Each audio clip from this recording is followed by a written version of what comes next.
Hello everyone. तो आप सभी लोग कैसे हो? आज की वीडियो में मैं एक बहुत ही इंपॉर्टेंट टॉपिक के बारे में बात करने वाला हूँ, सिमेंटिक टैग।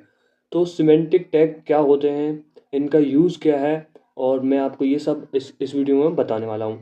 तो सबसे पहले देखो, अगर आपको कोई भी एक प्रोफेशनल वेबसाइट बनानी है, अपने एसईओ को इम्प्रूव करना है, और यहाँ पे आपको ना अपने क्लीन कोड लिखना है, खुद का जो एकदम से क्लीन कोड लिखना है, तो आपको जो है सिमेंटिक टैग यूज़ करने पड़ेंगे अपने कोड के अंदर। तो सिमेंटिक टैग क्या होते हैं वो मैं आपको इस वीडियो में बताने वाला हूँ। सबसे पहले देखो कि एक साइड में आपको दिख रहा होगा, हेडर दिख रहा है, नेविगेशन दिख रहा है, कंटेंट दिख रहा है, साइड बार दिख रहा है, फुटर दिख रहा है। इस साइड भी आपको सेम ऐसे ही दिख रहा है, ठीक है। लेकिन देखो यहाँ पे डिफरेंट क्या है, यहाँ पे डिफरेंट है कोड में।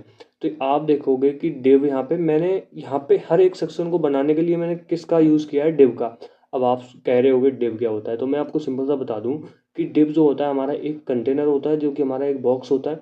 किसी भी कंटेंट को होल्ड करने के लिए हम जो है डिव का यूज़ करते हैं, ठीक है।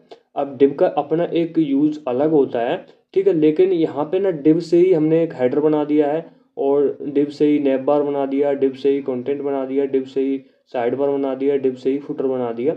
तो और यहाँ पे आप देखोगे कि आप हमने ना देखो हेडर के लिए एक अलग से हेडर टैग लिया है, नैप बार बनाने के लिए अलग से एक नैप टैग लिया है, और बाकी का कंटेंट जो है मेन, यानी कि हमारा कोई भी यहाँ पे पोस्ट हो गया, कोई भी हमारा इमेज हो गया, फोटोज़ हो गया, सेक्शन हो गए, यहाँ पे बाकी के कंटेंट को हमने किस टैग में डाला है, मेन टैग के अंदर। मेन टैग को भी हमने दो सेक्शन में डिवाइड कर दिया। एक तो हमारा सेक्शन टैग है, और दूसरा है हमारा इस साइड टैग। और यहाँ पे आप देखोगे सबसे नीचे में हमने एक टैग और डाल रखा है, फुटर टैग।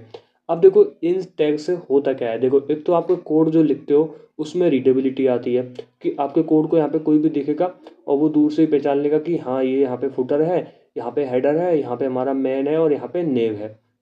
और दूसरा ये है कि जब आप अपनी वेबसाइट को गूगल पे पब्लिश करते हो, तो गूगल जैसे सर्च इंजन जो होते हैं ना, वो यहाँ पे आपके जो टैग को यहाँ पे देख के वो डिफाइन करते हैं कि इस टैग के अंदर कंटेंट क्या है। यानी कि जो हमारे सिमेंटिक टैग होते हैं वो हमारे कंटेंट को बताते हैं कि ये किस टाइप का कंटेंट है इसके अंदर। अभी देखो यहाँ पे क्या है कि अगर कोई भी यहाँ पे गूगल सर्च इंजन है, तो वो चेक करेगा तो वो दिखेगा डिव है। तो डिव के अंदर क्या होता है कि बॉक्स होता है, बॉक्स सिंपल सा एक कंटेंट को यहाँ पे होल्ड करने के लिए यूज़ होता है डिव का। अब यहाँ पे हमने क्या कर रखा है, यहाँ पे यूज़ कर रखा है हेडर का। तो जो गूगल का सर्च इंजन है वो चेक कर लेगा, वो समझ जाएगा कि ये जो इतना पार्ट है वो किसका है, हेडर का है। और जैसे ही वो देखेगा कि हाँ इतना नैब का हो गया, और यहाँ पे अब देखो इन सारे टैग का अपना अपना एक यूज़ अलग होता है।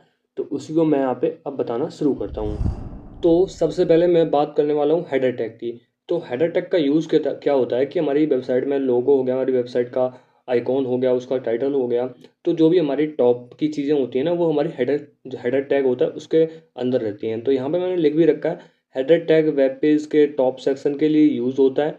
और यहाँ पे ये जो तरीका है ना, यहाँ पे कुछ इस तरह से लिखने का, ये जो है HTML में कमेंट लिखते हैं। अगर मुझे कुछ भी लिखना होगा तो पहले मैं ये सिंटेक्स लिखूंगा, उसके बाद में जो है इसके अंदर जो है मैं यहाँ पे कोई भी कमेंट को टाइप कर सकता हूँ, ठीक है। तो इस तरह से आप जो है HTML में कमेंट भी लिख सकते हो, ठीक है। उसके बाद आता है हमारा नेव टैग। अब नेव टैग का यूज़ होता है नेविगेशन बार बनाने के लिए। अब नेविगेशन बार में आपने देखा होगा मोस्टली क्या होता है कि होम हो गया, अबाउट हो गया, कॉन्टेक्ट अस हो गया, और जो भी वेबसाइट की सर्विसेज हैं, तो अबाउट सर्विसेज करके एक जो है ऑप्शन भी आपने देखा होगा। और भी ऑप्शन जो है हम यहाँ पे जो है नेविगेशन बार में और भी ऑप्शंस बना सकते हैं नेव टैग के अंदर।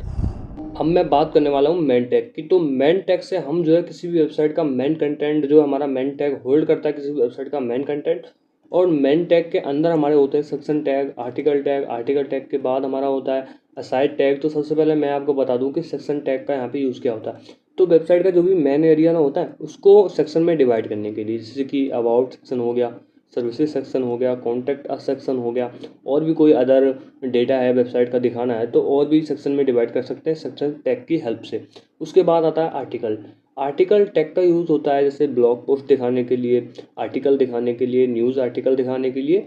तो आर्टिकल दिखाने के लिए हम जो है आर्टिकल टैग का यूज़ करते हैं। उसके बाद आता है हमारा असाइड टैग। असाइड टैग का यूज़ होता है कोई अगर हमारे पास एक्स्ट्रा इन्फॉर्मेशन है, जैसे कि वेबसाइट को किसने बनाया है, ठीक है। कोई भी साइड बार बनाने के लिए हम जो है असाइड टैग का यूज़ कर सकते हैं। अगर हम देखा होगा आपने, कई सारी वेबसाइट होती हैं उनको एड्स दिख रहे होते हैं, तो एड्स को दिखाने के लिए जो है असाइड टैग का यूज़ होता था। तो सबसे पहले मैं आपको यहाँ पे और बता देता हूँ कि जो मेन टैग होता है ना, जो मेन टैग होता है वो हमारी वेबसाइट का मेन कंटेंट होल्ड करता है। अब उसके बाद आता है हमारा सेक्शन टैग। सेक्शन टैग हमारे जो मेन एरिया होता है उसको सेक्शन में डिवाइड करता है। उसके बाद आता है हमारा आर्टिकल टैग। आर्टिकल टैग हम जो है अपने वेबसाइट में कोई भी अगर हमें आर्टिकल यानी कि पोस्ट, आर्टिकल, न्यूज़ जो भी दिखाना होता है वो हम अपने आर्टिकल टैग के अंदर दिखा देते हैं। उसके बाद आता है हमारा असाइड टैग। कोई भी एक्स्ट्रा इन्फॉर्मेशन होती है तो उसको हम असाइड टैग के अंदर दिखा देते हैं। अब आता है हमारा फुटर टैग।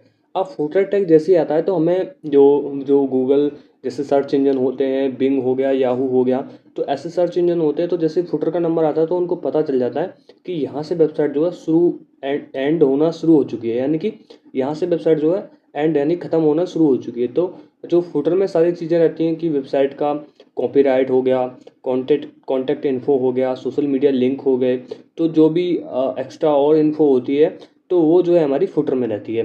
तो इस तरह से आप जो है यहाँ पे कोई भी एक रिस्पॉन्सिव एसईओ फ्रेंडली वेबसाइट को यहाँ पे सिमेंटिक टैग का यूज़ करके बना सकते हो। अब हमने जो है कुछ इंपॉर्टेंट सिमेंटिक टैग का यूज़ जो है सीख लिया है, ठीक है। लेकिन जब आप जो है सिमेंटिक टैग का यूज़ नहीं करते हो तब आपकी वेबसाइट पे क्या इफेक्ट पड़ता है। तो less meaning for browser end developer. ना तो आपकी जो वेबसाइट का जो स्ट्रक्चर है वो ब्राउज़र को समझ में आता है और ना ही डेवलपर को समझ में आता है। Not SEO friendly. और आपकी वेबसाइट जो है एसईओ फ्रेंडली भी नहीं रहती है। तो एसईओ का मतलब क्या है, सर्च इंजन ऑप्टिमाइजेशन।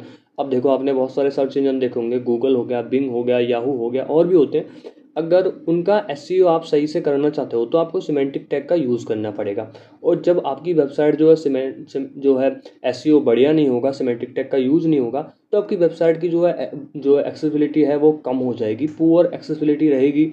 और आपकी वेबसाइट की जो रीच भी जो है डाउन हो जाएगी। वो गूगल सर्च इंजन यहाँ पे किसी भी अदर सर्च इंजन में रैंक नहीं करेगी। लेकिन वहीं आप जो है सिमेंटिक टैग का यूज़ करोगे तो आपकी वेबसाइट की जो एक्सेसिबिलिटी है वो भी बढ़िया रहेगी, एसईओ फ्रेंडली रहेगी, किसी भी सर्च इंजन में रैंक भी करेगी।